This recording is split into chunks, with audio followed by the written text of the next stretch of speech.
Hello friends, welcome to lifestyle and homeopathy and this is doctor Sakshi. तो दोस्तों, आपने अक्सर देखा होगा अपने घरों में या अपने बच्चों में या दूसरों के बच्चों में उनका बिहेवियर दूसरे बच्चों से कुछ अलग होता है। उनकी लर्निंग जो प्रोसेस होती है वो दूसरों बच्चों से कुछ अलग होती है।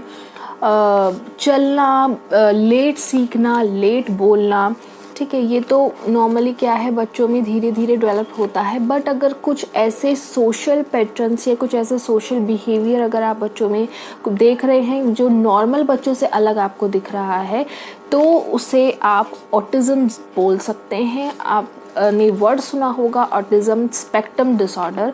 तो आज मैं इसी डिसऑर्डर के बारे में आपसे डिस्कस करूँगी।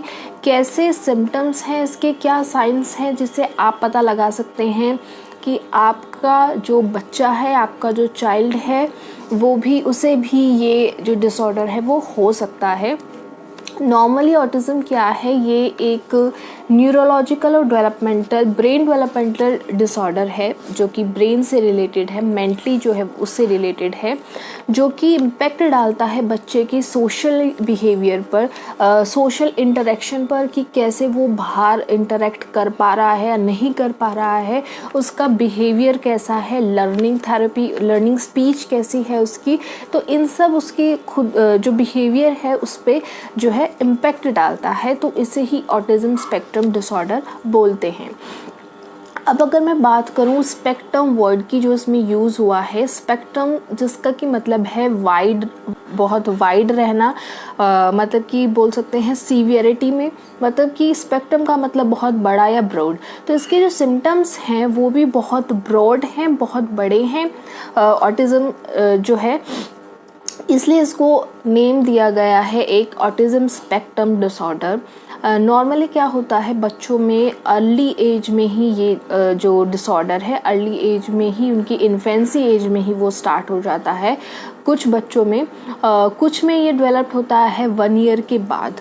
तो अक्सर क्या होता है, बच्चे जो हैं 2-2.5 साल बाद जो है थोड़ा थोड़ा बोलना सीखते हैं, ठीक है।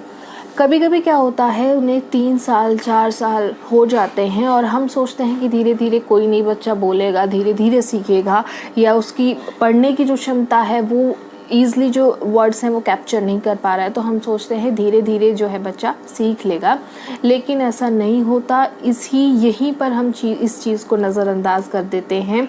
तो यहाँ पे आपको देखना है कि क्या आपके बच्चा ऑटिज़म का, उसे ऑटिज़म डिसऑर्डर तो नहीं है, क्योंकि ज़रूरी नहीं है, और इसमें ज़रूरी नहीं है कि ब्रॉड सिम्टम, सारे के सारे सिम्टम अगर हैं तो ही आप कहेंगे कि उसे ऑटिज़म है।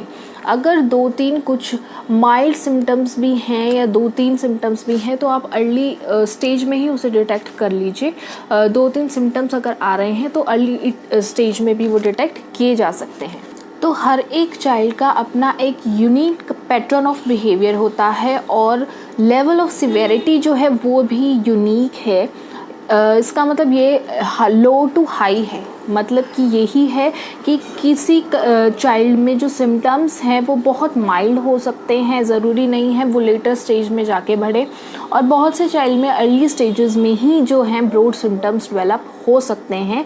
तो ये कुछ मैं आपको साइन और सिम्टम्स जो हैं वो बताऊंगी, जिससे आप ये पता लगा सकते हैं कि जैसे कुछ साइंस ऐसे हैं जिससे आप पता लगा सकते हैं कि आपके चाइल्ड को ऑटिज़म है। और इसके बाद में कुछ क्या रोल है ऑटिज़म में होम्योपैथिक का, और क्या ऐसी थेरेपीज़ हैं उसके बारे में मैं डिस्कस करूँगी। तो कुछ ऐसे जो है साइंस जो हैं, इम्पॉर्टेंट साइंस जो हैं वो मैं आपको आज बताऊँगी। तो मेरे साथ इस वीडियो में आप आगे तक बने रहिए। ये वीडियो आपके लिए बहुत ही बेनिफिशियल हो सकती है। तो कुछ ऐसे इम्पॉर्टेंट साइंस हैं जिससे आप पता लगा सकते हैं। ब्रॉडली मैंने बाद में बताऊँगी, पहले मैं इम्पॉर्टेंट जो है ऊपर से आपको बता देती हूँ। तो सबसे पहली जो चीज़ है वो ये है कि आपका बच्चा जो है आई कांटेक्ट नहीं कर पाएगा, ठीक है।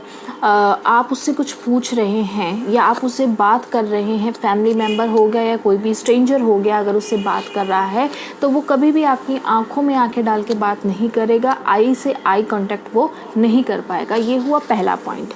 नेक्स्ट है, अगर आप उसके नाम से उसे बुला रहे हैं, आप उसका नाम बोल रहे हैं और उसे बुला रहे हैं वो रिस्पॉन्ड नहीं करेगा।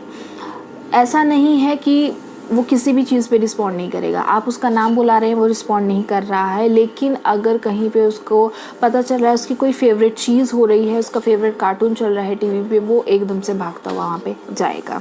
आप वो का बच्चा जो है कोई एक फेवरेट सेंटेंस जो है वो बार बार रिपीट करेगा, क्योंकि ऑटिज़म की चाइल्ड में रिपीटेटिव बिहेवियर जो है वो रहता है कि एक चीज़ को बार बार करते रहना। तो अगर आपका बच्चा एक चीज़ को बार बार रिपीट कर रहा है तो ये भी एक मोस्ट इम्पॉर्टेंट साइन हो सकता है। उसके बाद हो सकता है कोई एक फ्रेज़ ले लिया, कोई एक सेंटेंस हो गया या कोई भी एक वर्ड हो गया, उसे वो बार बार रिपीट कर रहा है, ठीक है। वो एक लाइन बार बार रिपीट कर रहा है लेकिन उसे ये नहीं पता कौन सा वर्ड कहाँ यूज़ करना है, ठीक है। उसे ये नहीं पता कौन सा वर्ड कहाँ बोलना है, वो कुछ भी बोलेगा और रिपीटेटिव मैनर में उसे बार बार रिपीट किए जाएगा।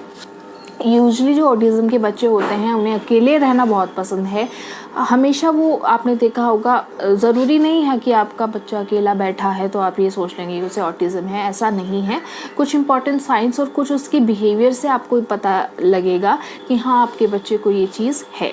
यूजुअली बच्चा जो है अकेला बैठा रहेगा, अलोन टाइम स्पेंड करेगा और अकेला खेलेगा, एक जगह पे जो है वो अकेला खेलता रहेगा। उसके बाद आप बोल सकते हैं एक मोस्ट इम्पॉर्टेंट साइन जो है वो ये है, अगर आप अपने बच्चे को स्कूल में भेजते हैं और टीचर जो है आपको बोलती है, पेरेंट्स को बोलती है कि बच्चा जो है सोशली जो है बच्चों से इंटरेक्शन नहीं कर पाता है, ठीक है। सोशली बच्चा धीरे धीरे बड़ा है। नॉर्मली क्या होता है, बच्चे स्कूल जाते हैं डर की वजह से या पहली बार जा रहे हैं इसलिए नहीं कर पाते हैं, लेकिन क्या होता है धीरे धीरे वो है जो उस एटमॉस्फेयर में या उस एनवायरनमेंट में अडेप्ट हो जाते हैं और सोशली जो है इंटरेक्शन कर लेते हैं, बच्चों के साथ अपने फ्रेंड बना लेते हैं, खेलना स्टार्ट कर देते हैं। बट नॉर्मली टीचर जो है उसकी ये आपको बार बार बोल रही है कि बच्चा जो है अकेला बैठा रहता है, अगर उससे कुछ पूछो वो नहीं बताता है और रिस्पॉन्ड नहीं करता, अपना नेम पूछते हैं या बर्थडे पूछते हैं, कुछ भी वो रिस्पॉन्ड नहीं करता है, एक लाइन में बार बार वो अटकता है, बार बार रिपीटेटिव मैनर्स में वो जो थिंग्स हैं वो रिपीट कर रहा है, एक्टिविटी है रिपीट कर रहा है, अकेला बैठा रहेगा, शांत बैठा रहेगा, अकेला खेलेगा। तो इससे भी आप पता लगा सकते हैं, ये एक इम्पॉर्टेंट साइन है। अगर आपके टीचर बार बार ये आपको बता रहे हैं तो ये भी एक इम्पॉर्टेंट साइन है। तो अगर अब मैं ब्रॉडली सिम्टम्स की बात करूँ तो सबसे पहले मैं बात करूँगी सोशल स्किल्स के बारे में, सोशल इंटरेक्शन कैसा है। तो अगर आप बच्चे को सबसे पहला यही है कि वो आई कांटेक्ट नहीं कर रहा है। सेकेंडली ये है अगर आप बच्चे को टच कर रहे हैं या उसे होल्ड करने की कोशिश कर रहे हैं तो उसका बिहेवियर एकदम से चेंज हो जाएगा, एकदम से एग्रेसिवली बिहेवियर उसका हो जाएगा। रेजिस्टेंस मतलब कि वो खुद को टच नहीं करने देगा, ठीक है। उसे पसंद है क्योंकि वो उसे अकेला रहना पसंद है तो वो प्रेफर करेगा कि मैं अकेला ही रहूँ और अकेला ही खेलूँ। नेक्स्ट है, मैंने फ्रेजेस के बारे में बताया, बार बार एक ही सेंटेंसेस को या एक ही वर्ड को वो बार बार रिपीट करेगा। उसके साथ साथ किसी के भी फेशियल एक्सप्रेशन को वो नहीं जल्दी से कैच कर पाएगा, जल्दी से समझ पाएगा, ठीक है। क्या उसके आसपास क्या चल रहा है, सराउंडिंग्स में क्या चल रहा है, वो डिसइंटरेस्टेड होगा, ज़्यादा इंटरेस्ट इन चीज़ों में नहीं दिखाएगा। He prefers to be alone, मतलब उसे अकेला रहना पसंद है, अपने ही वर्ल्ड में। अब बोलते हैं कि बच्चा अपनी ही फैंटेसी, अपने ही वर्ल्ड में जो है वो जी रहा है। तो अगर सोशल इंटरेक्शन की बात करें तो ये कुछ पॉइंट्स इसमें कवर हो जाते हैं। तो अगर मैं नेक्स्ट बात करूँ तो वो है लैंग्वेज डेवलपमेंट। लैंग्वेज डेवलपमेंट में मैंने बताया कि जो उसकी स्पीच है या लर्निंग जो पावर है वो डिलेड हो जाएगी, जल्दी से वर्ड्स को वो नहीं समझ पाएगा क्योंकि उसकी मेंटली जो है मेंटल वो बहुत ज़्यादा वीक है, तो ईज़िली जो वर्ड्स हैं वो कैच नहीं कर पा रहा है। लर्निंग एबिलिटी जो है उसकी बहुत ज़्यादा वीक है, अगर आप उसको पढ़ा रहे हैं तो वो ईज़िली जो है वर्ड्स कैच नहीं कर पा रहा है। यूजली होता है ऐसे छोटे बच्चों में वर्ड्स कैच नहीं कर पाते, लेकिन बच्चा धीरे धीरे बड़ा हो रहा है तब भी अगर उसमें ये चीज़ आ रही है कि वो ईज़िली वर्ड को कैच नहीं कर पा रहा है, नेक्स्ट हो सकता है वो कभी कभी जो है रोबोटिक वे में बात करेगा, जैसे रोबोट बात करते हैं उस वे में बात करेगा, सेंटेंस को कंप्लीट नहीं बोलेगा, तोड़ मरोड़ के वो बोलेगा, उसे नहीं पता कौन सा सेंटेंस कब लगाना है तो तोड़ मरोड़ के, कभी कभी वो इनकम्प्लीट सेंटेंस बोलेगा, उसे डायरेक्शन का नहीं पता होता है, क्या आगे है, फ्रंट बैक बिफोर आफ्टर, इन सब चीज़ों के बारे में बच्चे को नहीं पता होता है।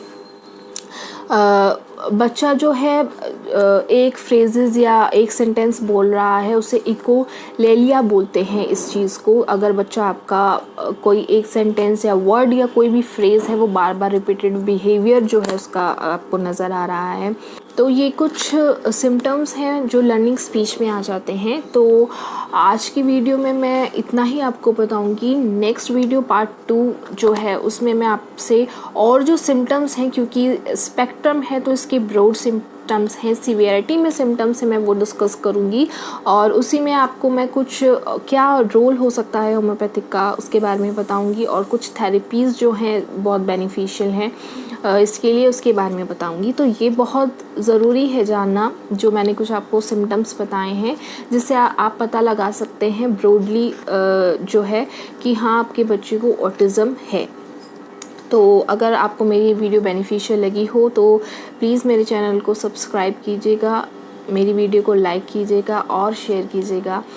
ये वीडियो आपके लिए बहुत ही इम्पॉर्टेंट है और पेरेंट्स को ये जो है अपने बच्चों के लिए समझना बहुत ही इम्पॉर्टेंट है। तो ऐसे ही पार्ट 2 में मैं आपसे नेक्स्ट वीडियो में मिलती हूँ। Thank you so much for watching. और अगर आपको कोई भी अपनी प्रॉब्लम या अपनी डिज़ीज़ से रिलेटेड मुझे कुछ भी पूछना है तो आप प्लीज़ मुझे कमेंट सेक्शन में ज़रूर पूछ सकते हैं।